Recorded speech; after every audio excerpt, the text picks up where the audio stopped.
I bought every single Ryan Gosling movie, because even though he's literally me, I want to know which of his movies are truly the best. So I'm gonna find out by watching and rating every single Ryan Gosling film. And I'm also gonna measure how much each version of Ryan Gosling is literally me, on the literally me scale. And I'm also gonna attempt to explain why Ryan Gosling's films resonate with so many of us. Why are we all literally him? Let's find out by starting with his very first movie. Your dad is dead. Nice job, Your dad is dead. Frankenstein and Me. Set in the middle of nowhere, Earl Williams, who is obsessed with the tale of Frankenstein's monster, takes his love too far when he attempts to resurrect the dead. This is not a particularly good kids movie. It's very low budget, the acting isn't the best, but what's even worse is that it's not fun at all. Based on the synopsis and the marketing, you would think this is the kind of movie where a kid accidentally resurrects Frankenstein and then they become friends and shenanigans ensue, but instead it's more of a meditation on grief, and after this poor kid's father dies, he uses his imagination to find a cure for death. Crazy concept for a kids movie that is held down by the fact that it is a kids movie. He can't fully express those ideas because it's held down by the budget, by the tone, and by the not so great acting by these kids. Like the main kid's dad just died and he's giving us nothing. Well, that's a problem. Earl is a dreamer, and the movie reinforces the idea that it's good to dream big and to follow the life you want for yourself. This is basically Marty Supreme for 6-year-olds. Also, Burt Reynolds is this kid's dad, but he's not in the movie all that much. And that's the same for Ryan Gosling's Kenny. Kenny is just a side character who's a friend of Earl. He's funny, but he's by no means compelling in any way. Kenny? Dishes. What? But... Frankenstein Me is a cool concept with awesome references to classic films, but it struggles to balance tones, and it's in some ways very amateurish, so it's gonna get a 3 out of 10. And on the literally me scale, Kenny's getting a solid 2 because at least he's funny. Imagine being racist in 2021. I got an N-word for you. Neanderthal. Remember the Titans. Set in 1971 at the end of segregation, an all-white school and an all-black school are forced to integrate, leaving football coaches Herman Boone and Bill Yost to try and bring the group of boys together to make a great football team, and to be an example to their small town. This is a great movie. It's one I remember watching in school a couple of times, and it more than holds up today. This is based on a true story, and despite what might be real, what might be fictional, the film presents a very simple, easy to digest story about seeing everyone equally and finding common ground with people who you previously didn't before. It's a good message for both kids and adults alike. And the story between Jerry and Julius is really well done. You can really buy into their friendship, but really it's the cast that makes this movie. Denzel Washington. King Kong ain't got shit on me!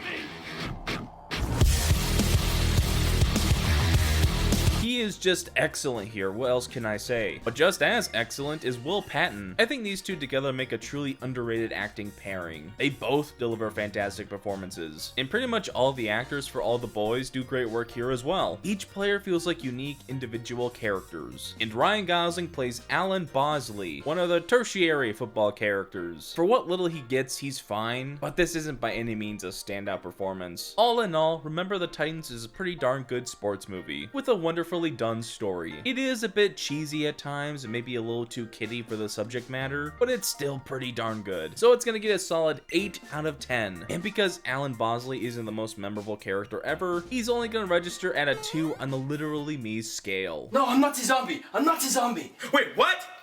You're a Nazi zombie! The Believer. Oh boy, we're 3 movies in and we already have a heavy one. Ryan Gosling plays Danny Ballant, a Jewish man who's struggling with his faith and his anti-Jewish beliefs. Alright, let's rip the band-aid off.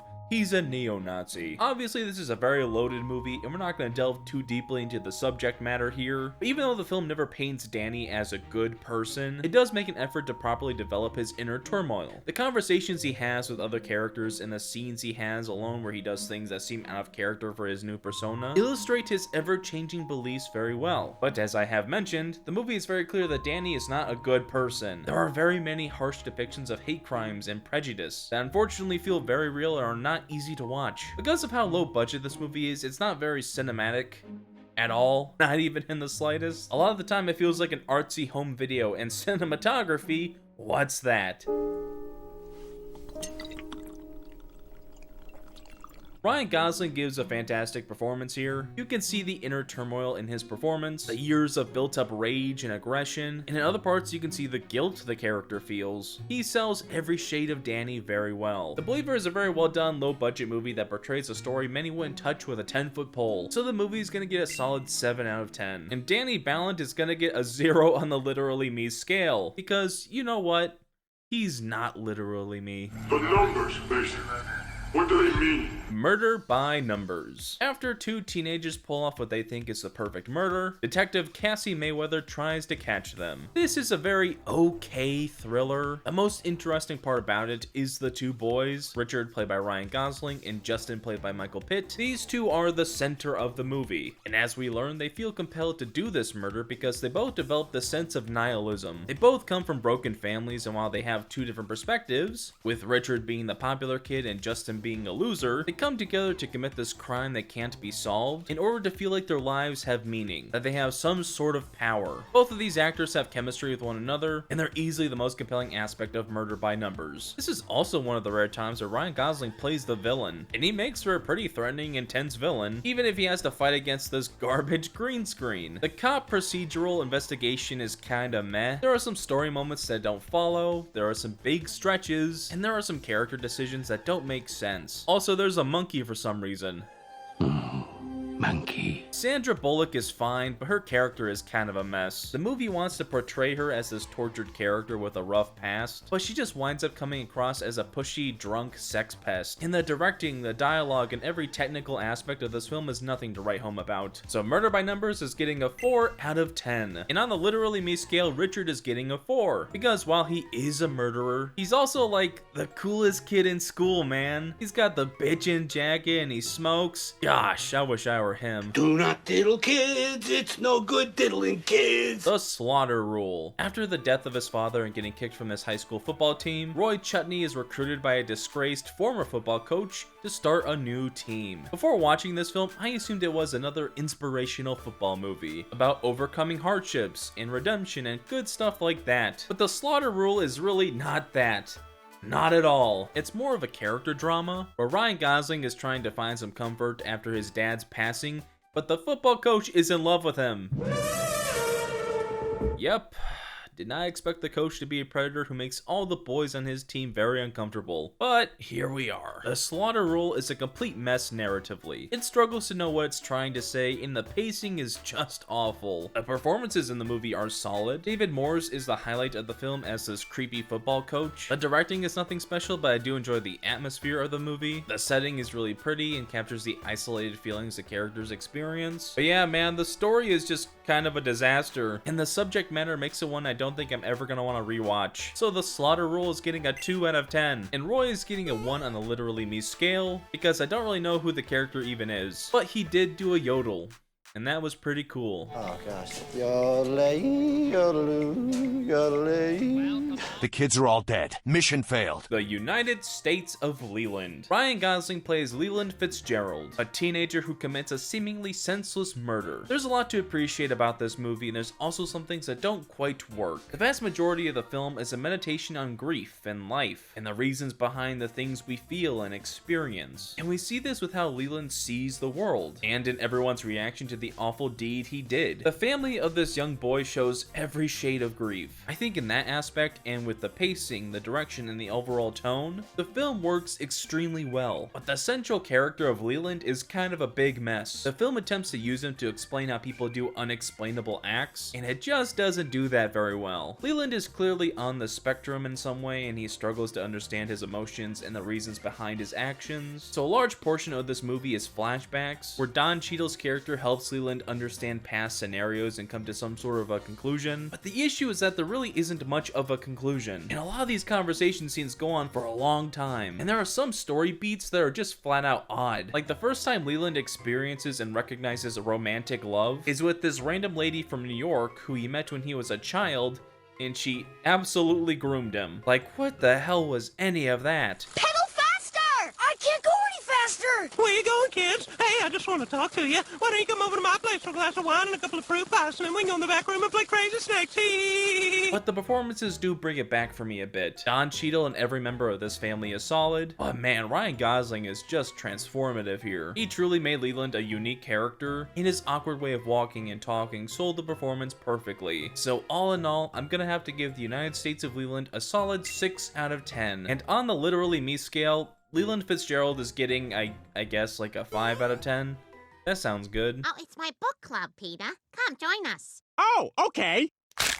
The Notebook. Now we're starting to get to the heavy hitters of this video. I think we all know the story of The Notebook, right? Noah's a poor boy, Allie's a rich girl, and despite circumstances pulling them apart, they fall in love and manage to always go back to each other. It's one of the most popular romance films of all time, and for a good reason. It works well as a romance story, the characters are compelling, and the story is paced well and rich with conflict. And Ryan Gosling and Rachel McAdams have heaps of chemistry with each other. I mean, they won an MTV Movie Award for Best Kiss, which is pretty much an Oscar.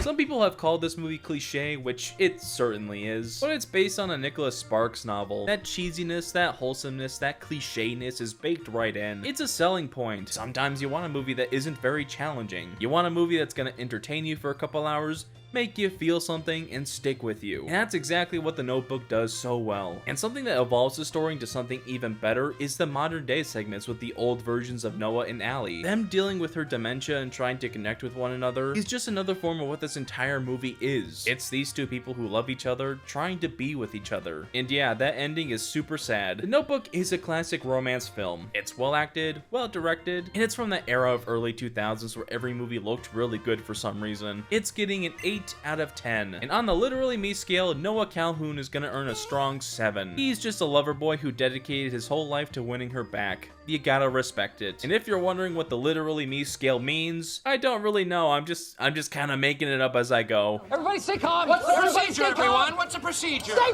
calm! Stay. This movie deals with some tough subjects around self-harm, so if you don't want to hear that, I suggest skipping ahead to the next segment. After a tragic accident, Henry, played by Ryan Gosling, plans on taking the forever nap when his psychiatrist Sam, played by Ewan McGregor, attempts to stop him, and all is not as it seems. Stay is conceptually a very cool movie, but in execution it does feel pretty boring. Spoilers if you haven't seen the film, but pretty much the entire thing is a dream of sorts that Henry conjured in his head while he's laying there dying. The whole story is him imagining a different scenario than the one he got. What would his life look like if he survived the crash? Would he feel like he deserves to live? Would he believe that he deserves punishment? These are questions that both Henry and the movie ask. It attempts to delve into the psyche of this horribly depressed young man, but it doesn't ever fully come together for me. And as I mentioned, the story itself is super boring, and there really isn't a ton of entertainment value. But I will say, on a technical aspect, Stay is kind of incredible. They fully sold the dreaminess of the film with how it's directed,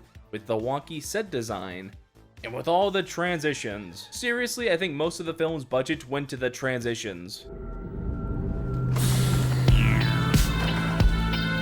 The last thing I'll say is that the actors are doing a really good job. Ryan Gosling feels like an incredibly broken man, and you can feel the character's pain through his performance, and both Ewan McGregor and Naomi Watts are solid too. So overall, Stay is gonna get a 5 out of 10. And on the Literally Me scale, Henry Latham is registering at a 4. He had tons of aura from that one transition, but overall, as a character, he didn't really stand out too much. Now, as I was saying, drugs are bad. Half Nelson. Ryan Gosling plays Dan Dunn, a middle school history teacher with a vicious drug addiction who attempts to have a positive effect on a young student's life. This is the best movie we've covered so far, and the best performance by Ryan Gosling so far. Early on, we see one of Dan's lectures, and this perfectly illustrates the central conflict for the two main characters. He says how change only comes when two opposing forces collide in some way, and this whole film is Dan and Dre dealing with their inner opposing forces. Dan has his optimistic ideals of helping out his students and trying to make the world slightly better, but those ideas are clashing with his crippling drug addiction that stop him from being the person he wants to be. And Dre wants to have a life and not end up in jail like her brother, but her current situation and other outside forces are pushing her towards the drug-pushing life. And it's not until the end of the film where these characters change for the better. Once Dre sees Dan as a sad druggie and he sees her as a dealer, they decide it's time for change. It's such a beautiful work of art thematically, and it's helped by this chaotic handheld filming style. Also, there's great performances by Sharika Epps and especially Ryan Gosling. His bread and butter is sad, lonely dude, and if you add cat lover and drug addict to that equation, you get gold. Half Nelson is getting a 9 out of 10, and on the Literally Me scale, Dan Dunn is registering at an 8. The drug part is kinda lame, but Dan is pretty relatable with the sad, lonely, depressed, cat-loving side. I am a murderer! A murderer! Fracture. After murdering his wife, Ted, played by Anthony Hopkins, is put on trial by Ryan Gosling's Willie Beckham. And what follows is a nasty legal game where Ted bests Willie at every turn. I love legal movies. I love thrillers. And this is a fantastic legal thriller. The greatest part about this movie is its two leads, Anthony Hopkins and Ryan Gosling. You don't need me to tell you how fantastic Hopkins is, but man, did he absolutely kill it here. He is having the absolute time of his life, trolling and terrorizing Willie and everyone else in this film. Ted is evil incarnate, and that comes through with Hopkins' ridiculously funny line delivery. Have you got everything you need, Willie? Would you like some coffee? No, thank you.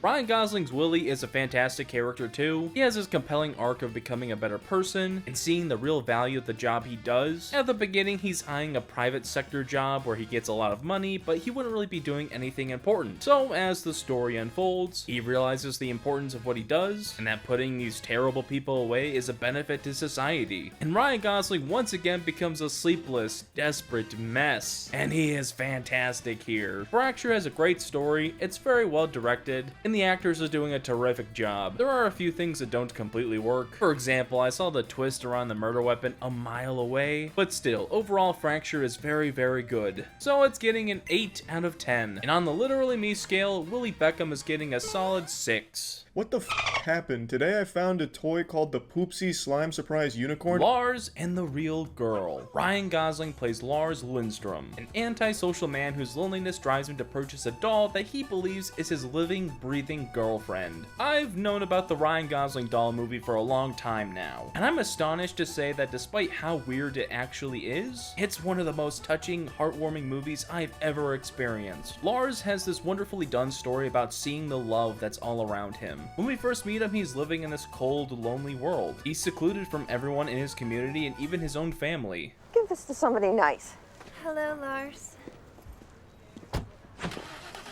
But after getting the doll, his brother and sister-in-law ask the community to play along with his delusion, to also pretend like Bianca is a real person. And through his family and his community showing him this kindness, Lars is able to be out there more and no longer feel that crippling loneliness. So at the end of the film, he's able to let Bianca go, because he doesn't need her anymore. And the whole funeral scene where everyone shows up to say goodbye to Bianca is so wholesome and touching, and it's just a beautiful movie moment. And outside of just being a beautiful movie, Lars and the Real Girl is also just a riot, and it features some great performances from Emily Mortimer, Paul Schneider, Kelly Gardner, and of course Ryan Gosling. Lars becomes such a real person because of this performance. You can believe the loneliness, the sadness, and the joy. This is maybe Gosling's most transformational performance yet. Lars in The Real Girl is getting a 9 out of 10, and Lars is getting a 9 on the Literally Me scale, because I am also terrified of women. So, it's been a long road, cowboy. And now your parents are getting a divorce. Blue Valentine. Aw, man.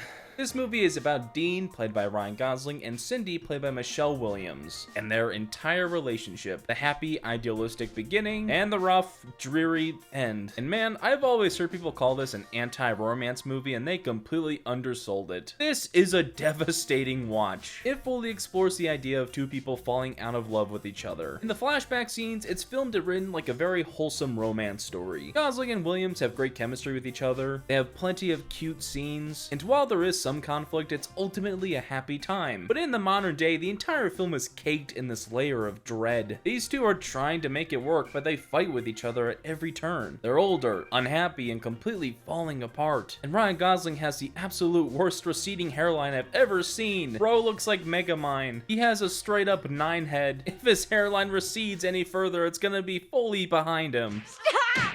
Stop! He's already dead. I joke because, like all men, I'm also terrified of losing my hair. It is a genuine fear. But Dean and Cindy realizing they're killing each other by staying together is devastating. And the final shot of this movie completely shatters your heart. This is just a fantastic movie all around. Great performances, fabulous direction, compelling story, and some beautiful cinematography. So Blue Valentine is getting a 9 out of 10. And on the Literally Me scale, Dean is getting a 3 because God help me, I do not want this hairline. Oopsie whoopsie. Ooh, we made a fucky lucky. All Good Things. Based on the real-life story of Robert Durst, David Marks is a wealthy businessman who's suspected in his wife's mysterious disappearance. All Good Things is a crazy movie for everything outside of the movie itself. The film is incredibly dull, poorly paced, not that engaging, and not even that well acted. But it's crazy because it indirectly got Robert Durst sent to frickin' jail. He loved the movie so much and thought that being played by Ryan Gosling was so cool that he agreed to do a documentary with the film's director, and in the interview, he confessed to killing multiple people. Bro made an oopsie. So while All Good Things is an overall not great movie and was an absolute slog to go through, I'm glad it exists, if only because justice was served. So I'm gonna give the movie like a 2 out of 10 for that alone. And on the Literally Me scale, David Marks gets a 0 because he sucks. That's what she said.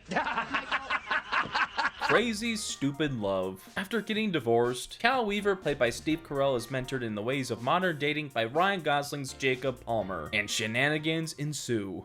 Bernie?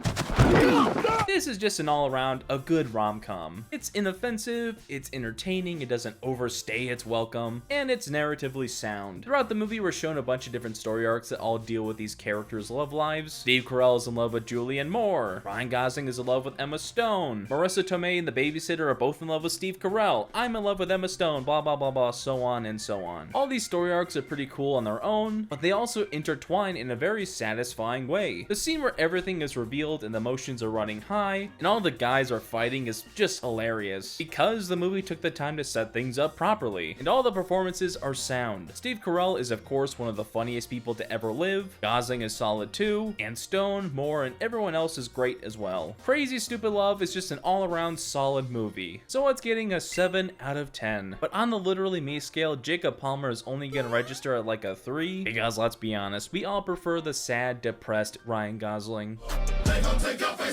It's about drive. Drive. According to my channel analytics, the majority of my viewers are 18 to 34-year-old men, so the majority of my audience has undoubtedly seen and loves Drive, because Driver is literally all of us.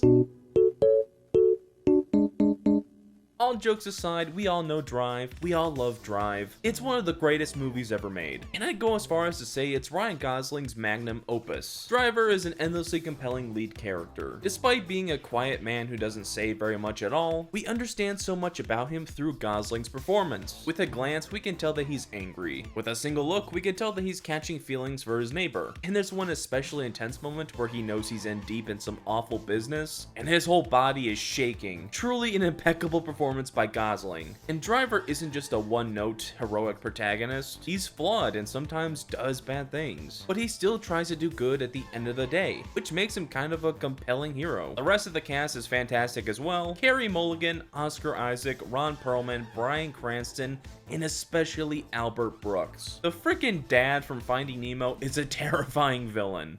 You can let go now. Sorry.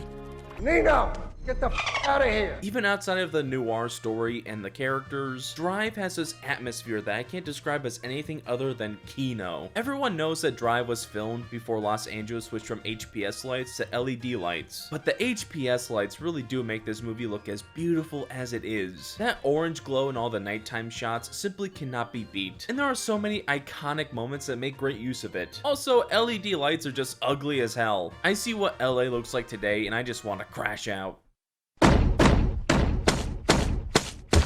But everything's fine. The music of Drive is also a huge part of its identity. Tick of the Clock, A Real Hero, Under Your Spell. These songs are integral to the storytelling and serve as emotional amplifiers for the film. Also, don't get me started with the opening credits of Night Call. I'm about to bust. Maybe the best opening credits of all time. I wish I could talk about Drive forever, but we have to move on. It's in my top 10 favorite movies ever made, and it's easily getting a 10 out of 10. And on the Literally Me scale, Driver is getting a 10, because he's literally me.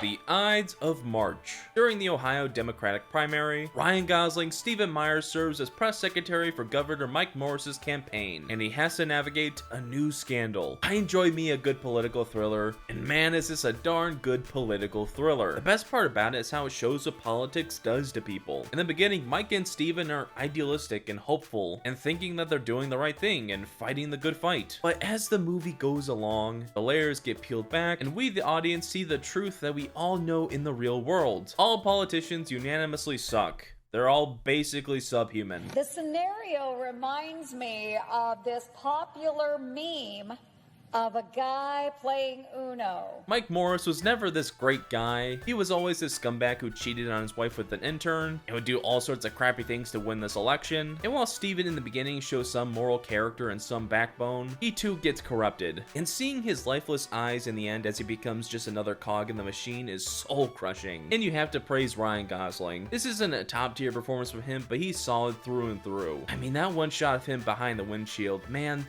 that is cinema. And the rest of the cast is absolutely stacked. George Clooney, Evan Rachel Wood, Paul Giamatti, freaking Philip Seymour Hoffman, oh my goodness. It's just one top tier actor after another. Overall, The Ides of March is a great movie. Not perfect, but great. It's getting an 8 out of 10. And on the Literally Me scale, Steven's getting a 0 because he's a gross politician. Kill the road! The Place Beyond the Pines. Ryan Gosling plays Luke, a motorcycle stuntman who turns to a life of crime to support his baby, which leads to an encounter that will change the lives of him and everyone else around him. This is an absolutely brilliant crime movie and a truly unique one at that. This movie is broken up into 3 different acts, and each act features a different lead character, spanning over 16 years. Act 1, we follow Ryan Gosling's character Luke. In Act 2, we follow Avery, played by Bradley Cooper, and in the third act, we follow their sons, played by Dane DeHaan and Emery Cohen. This is an incredibly bold story structure that completely pays off. The film's themes of justice and fatherhood are so poignant, as both of Luke and Avery's good and bad deeds form their legacies and their children. It completely works all around and creates some truly powerful moments. I don't really want to talk more on that because I think everyone should see this film for themselves. The direction is stellar, the performances are fantastic. The pacing does get a little slow in the second act, I will admit that, but there is still so much Kino on the screen. So The Place Beyond the Pines is getting a 9 out of 10. And on the Literally Me scale, Luke is getting a strong 9. Gangster Squad. In order to stop mob boss Mickey Cohen, Sergeant John O'Mara, played by Josh Brolin, recruits a squad of fighters. Gangster Squad is a movie I genuinely heard nothing about before making this video, and I understand why. It's completely forgettable. It ultimately feels like if The Untouchables was a Marvel movie. It's a sloppier, poorly written version of much better movies you've seen before. A big issue is the characters. We're constantly told how these characters are good people and heroic and badass, but that doesn't really come through in the film itself. I mean, this movie has a top-notch cast of Sean Penn, Josh Brolin, Ryan Gosling, Robert Patrick, and Emma Stone, but none of these performances are that great because these actors are given nothing to work with. Although, it is cool that this is yet another movie where Ryan Gosling and Emma Stone play a couple. This is the worst version of that, but it's still pretty cool, I guess. Hey, I've seen this one. This is a classic. Tonally, the movie is all over the place. It at times tries to be a gritty mob flick, but then it goes back to being a safe Marvel-esque movie. And there are some moments that are just genuinely hilarious. Like whenever Sean Penn crashes out, or this scene right here. You wanna hit something? I've made a severe and continuous lapse in my judgment. The setting is cool, the set design is seamless. There are some things to appreciate about this movie, but all in all, Gangster Squad is just a forgettable nothing burger of a mob flick. Just watch The Untouchables. It's leagues better, and it has Sean Connery. Gangster Squad is getting a 3 out of 10, and on the Literally Me scale, Jerry Wooters gets no higher than a 2. He has one cool moment where he slimes a thug on the street, but other than that, he's an entirely forgettable character. If you say your mom, you're fired. My mom! Only God Forgives. After the death of his brother, Julian, played by Ryan Gosling, is forced to get revenge on the oddly mythical police officer who killed him. This is the second collaboration between Gosling and Nicholas Winding Refn, the same director of Drive.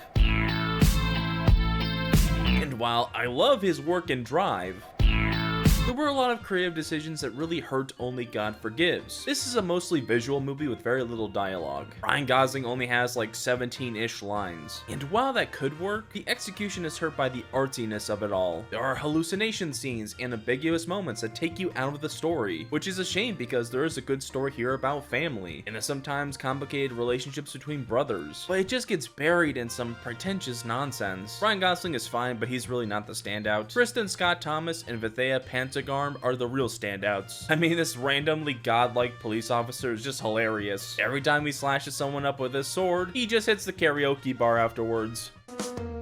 I've been a bad girl. Overall, I'm not a fan of Only God Forgives. Besides the beautiful imagery, it's a slog to get through. It's getting a 4 out of 10. And on the Literally Me scale, Julian gets a 1 because he's really not much of a character. Money, money, money, money, money.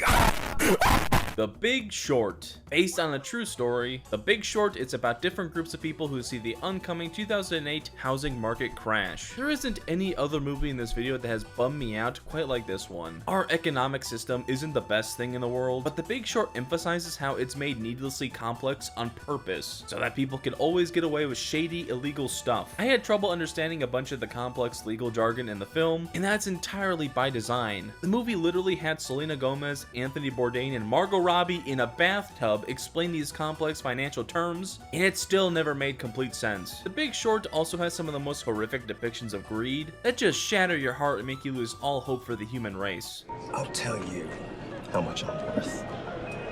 You tell me how much you're worth. Shoot that guy. The cast is truly phenomenal through and through. Christian Bale and Brad Pitt are solid here, but they don't carry the movie in my opinion. Ryan Gosling is freaking hilarious as this Wall Street grinder who's probably on all sorts of drugs. I'm jacked!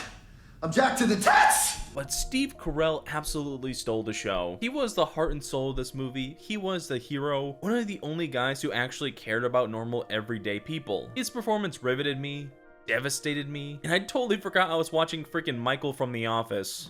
The writing is sharp, the direction is stylish, the editing is absolutely fantastic. This is a truly brilliant movie that will make you feel dead inside. The Big Short is getting a 10 out of 10, and on the Literally Me scale, Jared Bennett is getting a 5. He's pretty funny, but he's just another greedy Wall Street bro.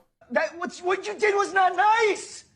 It's not nice to do that! The Nice Guys. Taking place in 70s Los Angeles, Private Eye Holland March and Jackson Healy investigate the disappearance of a young woman when they accidentally uncover a grand conspiracy. The Nice Guys released in 2016. Dicks out for Harambe. Pokemon go to the polls. Humongous. Okay. Which is what I consider to be the single best year of Ryan Gosling's career. The Nice Guys is first and foremost a buddy comedy, and it is so stupidly hilarious. Gosling and Russell Crowe have tons of comedic chemistry with one another, and plenty of the funniest moments of the film come from them. Deep breath.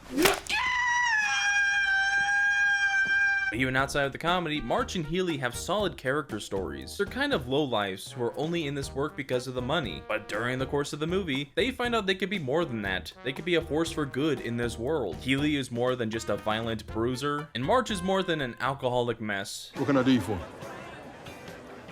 3 drinks, what do you have?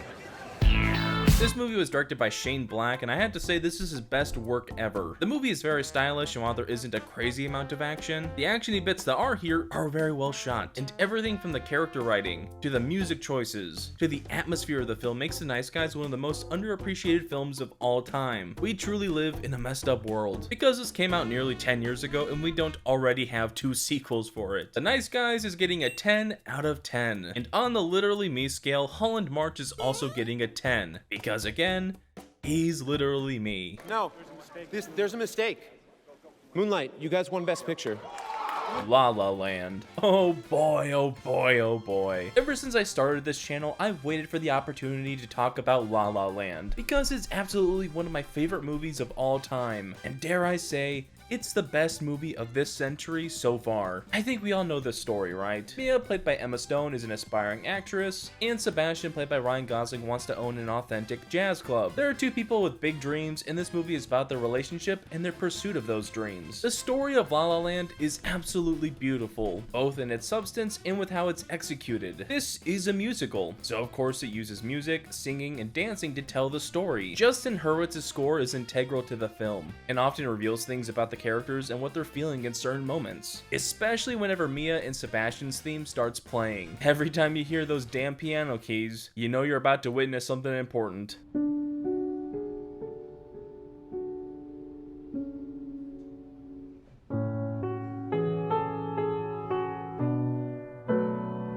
And while the romance is an important aspect to the film, the movie made a bold decision to not have our main characters end up together, which was the perfect way to end the film. Mia and Sebastian are great together, and they certainly do love each other, but throughout the film we see how they get in the way of each other's dreams. So while yes, in the end it's sad that they didn't end up together, it's actually a happy ending because they both achieved what they wanted to achieve, and their final looks and smiles to each other will forever be seared into my brain. And as characters, Mia and Sebastian are both great. We understand them as people. We understand why they're passionate about their respective dreams, and both Emma Stone and Ryan Gosling put in fantastic performances. I mean, Emma Stone won her first Oscar for this movie, and Ryan Gosling received his second nomination. He did lose to Casey Affleck for Manchester by the Sea, which is a pretty good loss. If you're gonna lose, might as well be to that performance. La La Land was directed by Damien Chazelle, who honestly might be my favorite all-time director. I mean, Whiplash, La La Land, First Man, and Babylon are 4 electric, stylized directorial feats, and his work in La La Land is his best. The way he moves the camera and sets up shots, he creates some very grand dance sequences, some well-framed, intimate moments, and some of the most jaw-dropping visuals you could see in the movie. Also, just because I can't say it enough, this is a beautiful movie. Like, every single shot is just gorgeous. La La Land is the single best movie of this century so far, and I will hear no rebuttals. It's getting a 10 out of 10, and on the Literally Me scale, Sebastian is getting a 10. Wow, we just had 3 10 out of 10s in a row. I wonder how long we can keep this streak going. The streak has ended. Song to Song is about 2 couples chasing success in the Austin, Texas music scene, and it's really not good. The movie reportedly had a lot of production issues. The movie started shooting in 2012 and had a revolving door of different actors involved. Apparently Christian Bale was going to be in the film at one point, but he got cut, and the messy production for sure comes through in the final product. There's a lot of voiceover. Definitely too much voiceover. You never really care about the characters, because a big chunk of their stories is told through these lifeless narrations, and each of them are bland and forgettable, and none of the actors are doing a good job. This movie has Ryan Gosling, Rooney Mara, Michael Fassbender, and Natalie Portman, and somehow none of them are putting in a good performance, because I don't think even they know what their characters are supposed to be. Although there is one moment where Michael Fassbender starts acting like a monkey, and that's actually hilarious. Oh, banana. But man, other than that, Song to Song is a dull, lifeless, forgettable mess of a movie. It's getting a 2 out of 10. And on the Literally Me scale, BV... Yep, that's his actual name. Brother is named Bacterial Vaginosis. He gets a 0. He is not a character. You're nothing but a wire-back silver number crunching clanker! Blade Runner 2049, a sequel to one of the most important sci-fi films of all time, and it 100% lives up to the original. Let's start with the visuals first, because my goodness, this is just an absolutely gorgeous movie. 2049 was directed by Denis Villeneuve, and the cinematography was done by Roger Deakins. And this duo together made some breathtaking moments. Nearly every frame of this movie is oozing with cinematic life, and this is 2 top-tier filmmakers on the top of their game. There's a bunch of iconic, beautiful moments to choose from, but we all know this classic. You look lonely. I can fix that. But visuals are only part of it. The story is also fantastic. Like the original Blade Runner, it ponders what truly makes a human, and it does so through the lead character Kay, played by Ryan Gosling. Kay is not a true human. He's a replicant, an engineered, created person. But throughout the movie, and when certain story beats come up, he begins to question his humanity. Maybe he is the secret child of Deckard and Rachel. Maybe he's more than the thing he was created to be. Maybe his life could be more than wearing cool jackets and talking to his AI wife. He has an AI wife, by the way. This movie's gonna age very well. I mean, we're only 23 years away from every man you'll ever know having an AI Ana de Armas girlfriend, and the entirety of humanity being doomed. Also, kind of funny how we have the Ryan Gosling doll girlfriend movie and the Ryan Gosling AI girlfriend movie. Which way, Western man?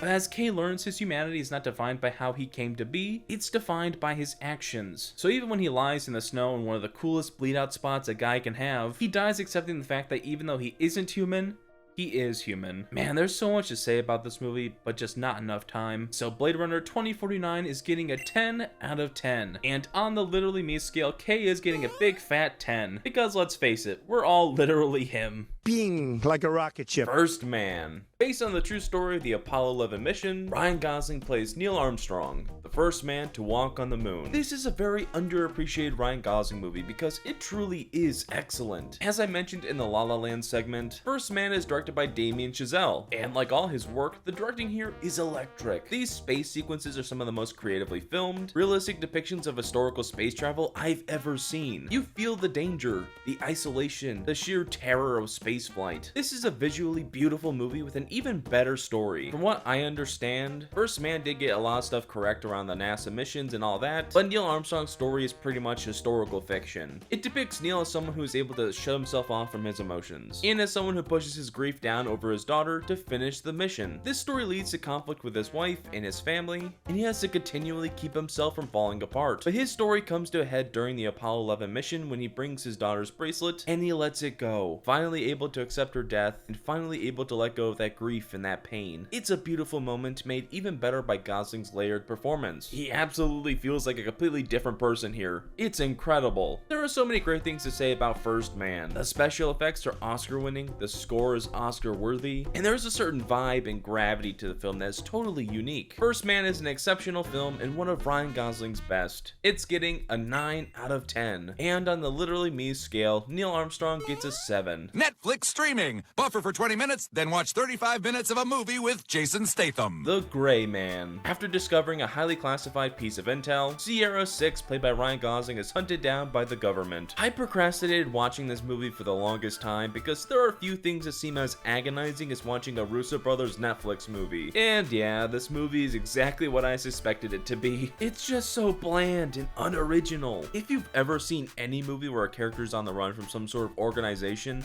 you've seen The Gray Man. It offers nothing new and the characters are terrible. 6 has no discernible traits, no identity. He's just a completely blank character. And I could say the same for each and every other nothing burger character this film has. Also, the action is just abysmal. The Russos have been known to make good action before. They did make some of the better Marvel movies, but the action here is choppily edited, visually boring, and littered with poor effects. They were just kind of boring, to be honest. And while The Gray Man has a solid cast to work with, including Ryan Gosling, I can't say anyone puts in a solid performance because there are no characters for them to perform as. If you enjoy this movie, that's great. There's absolutely some surface level entertainment to be had, but I'm giving The Gray Man a 3 out of 10. And on the Literally Me scale, Sierra 6 is getting a 1. I'm a Barbie girl in a Barbie world. Barbie. One of the biggest movies post-pandemic, and one half of the coolest cinematic event of my lifetime, Barbenheimer. And while I think Oppenheimer is one of the greatest movies of the last 10 years, Barbie is... it's a lot of fun. It's not a bad movie, but I don't think it's a cinematic masterpiece or anything. As far as positives go, it's visually marvelous. The set design, the costuming, and the overall look of the movie is perfect for what Barbie should be. It's bright, colorful, and all in your face. It feels like the doll world brought to life. And the movie is also just flat out hilarious. The way it pokes fun at Barbie history or other things like that feels very unique and fresh. Especially the Kens. The Kens were easily the best part of the movie. While the Barbies were off dealing with real world issues and things like that, the Kens were singing songs, doing dance numbers, and just being bros. And this film makes great use of Ryan Gosling's comedic chops. There's nobody in danger here. And even if there were, I'm not trained to save them. And don't even get me started on I'm Just Ken, a truly epic song that always blows the roof off. Doesn't seem to matter what I do, I'm always number 2. Huh? Yeah, my lawyers are telling me that I can't do that.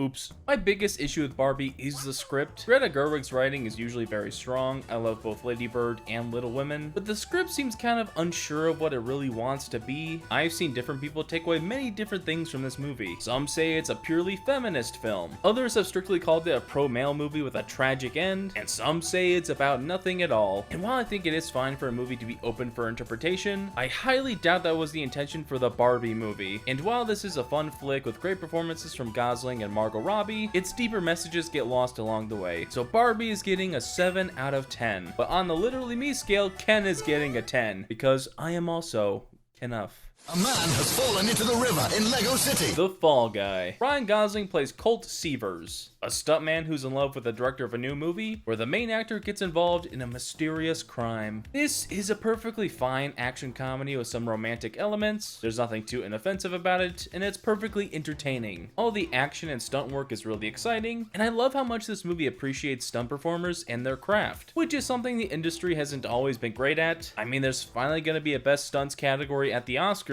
but it's gonna be at the 100th Oscars. Literally took 100 years to give them their due. The romantic elements work really well. Colt and Jodie both have a good story of rekindling the romance and forming a better understanding with one another after Colt's accident, and Ryan Gosling and Emily Blunt have tons of chemistry with each other. They are the backbone of the film. The humor works pretty well. This is yet another example of Ryan Gosling being a comedic actor. I mean, this one line is just incredible. You need carbs!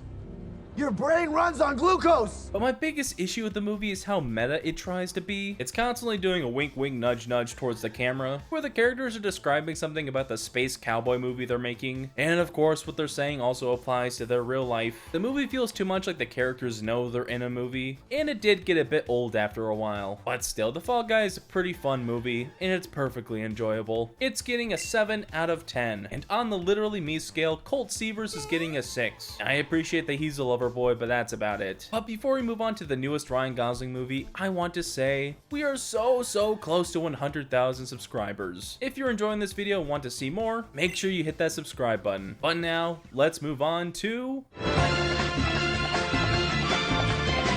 Project Hail Mary. When microorganisms threaten to destroy the sun, middle school science teacher Ryland Grace is sent into space to discover the secrets of the only star that hasn't been affected by these organisms, where he discovers something special. I haven't read the book, so I can't compare it to that, but on its own, as a film, it is firing on all cylinders. It was directed by Phil Lord and Christopher Miller. The directing here was unique and able to convey a lot through visuals, and the CGI and cinematography were exceptional. One of the most beautiful space movies I've ever seen. Also, I saw this movie in IMAX 70mm, and it was a life-changing experience. I've never seen IMAX 70mm before, and I cannot wait to go back. Oh my god. I get it. The story is very beautiful. I don't want to get too deep into it because of spoilers, but I love stories about reluctant heroes, and that's exactly what this is. Grace has a very strong character story that's made even better by Rocky. Amazing. Rocky wanted to be human technology. Rocky is so instantly lovable, such an adorable design and personality, and the friendship between these two is undeniably wholesome. The story and pacing is top-notch. Some might have issues with the many flashbacks to Earth, but I think those are important for fully fleshing out Grace's story, and on this huge adventure, you feel every up and down these characters experience. I mean, people were sobbing in my theater. I mean, I was sobbing too. That was just because I was stuck in an IMAX theater with no way out and I had to pee so bad. But why is Project Hail Mary doing as well as it is? Why does this and almost every other Ryan Gosling movie resonate with so many people? I think a lot of his roles speak to the feelings that everyone experiences, but that we don't acknowledge very often. His roles make audiences feel seen, whether they feel loneliness, feel like they can't be brave, feel like they're never enough, like they may not get the life that they want, or they're always falling short of their dreams. Or maybe they're going through so much pain they struggle to even feel human anymore. He chooses stories that speak to us as humans. He chooses characters that are easy for us to imprint on. That's why we're all literally him. And that's amazing because he is one of the greatest actors of all time. Project Hail Mary is getting a 10 out of 10. And on the Literally Me scale, Ryland Grace is earning a 10. Because yes, for one final time, he is literally me. Thank you for watching my video on every Ryan Gosling movie. Make sure to let me know which of his movies are your favorites down in the comments below, and you can also check out this video here.